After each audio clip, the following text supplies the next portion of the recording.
کلمہ طیبہ کے 3 جز ہیں. لا الہ ایک جز ہے، الا اللہ دوسرا جز ہے، محمد الرسول اللہ تیسرا جز ہے. پہلا جز لا الہ، اس کا مقصد تطہیر باطن ہے، تطہیر باطن کو پاک کرنا. دوسرا جو جز ہے الا اللہ، اس کا مقصد تعمیر باطن ہے.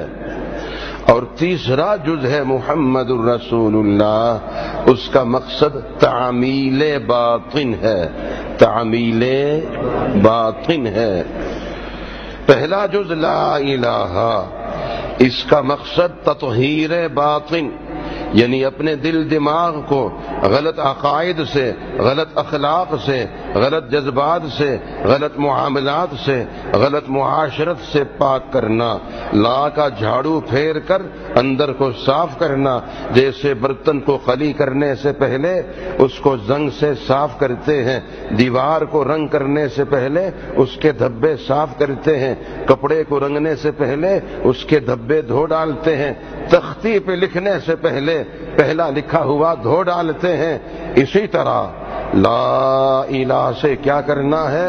اپنے دل دماغ کو غلط عقائد سے، غلط اخلاق سے، غلط جذبات سے، غلط معاملات سے، غلط معاشرت سے پاک کرنا ہے.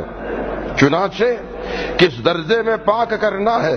اللہ کے غیر کو دل سے کتنا لا الہ کے ذریعے نکالنا ہے، اتنا نکالنا ہے کہ بارش کی امید آسمان سے نہ ہو، برسات کے بادل سے نہ ہو، بلکہ اللہ سے ہو. اور فصل اگنے کی زمین، فصل اگنے کا یقین زمین سے نہ ہو بلکہ اللہ سے ہو. یہاں تک یقین بن جائے اگر آسمان تانبے کا بن گیا ہے، زمین ساری لوہے کی بن گئی، ایک قطرہ آسمان سے بادل کا نہیں آتا ہے، ایک قطرہ بارش کا نہیں برستا، زمین ساری لوہا بن گئی، ایک دانہ نہیں اگتا، تو پھر بھی رزق کے معاملے میں ہمیں کوئی پریشانی نہ ہو. رزاق آسمان نہیں، رزاق زمین نہیں، رزاق اللہ ہے.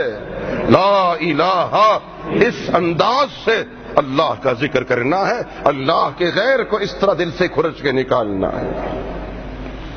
اللہ.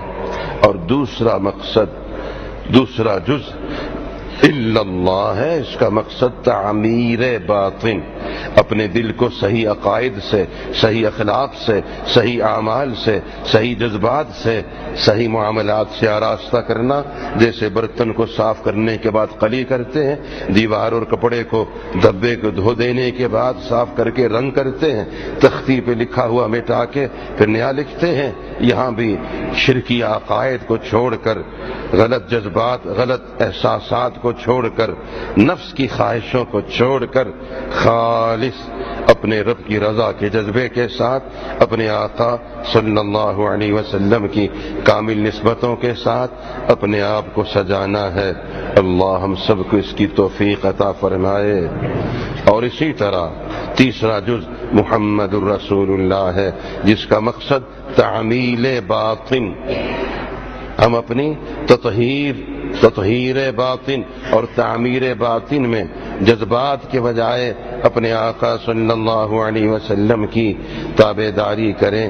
ہمارے اعمال کورے کاغذ کی طرح ہیں اور میرے آقا صلی اللہ علیہ وسلم کی اتباع، آپ کی سنت سرکاری مہر ہے.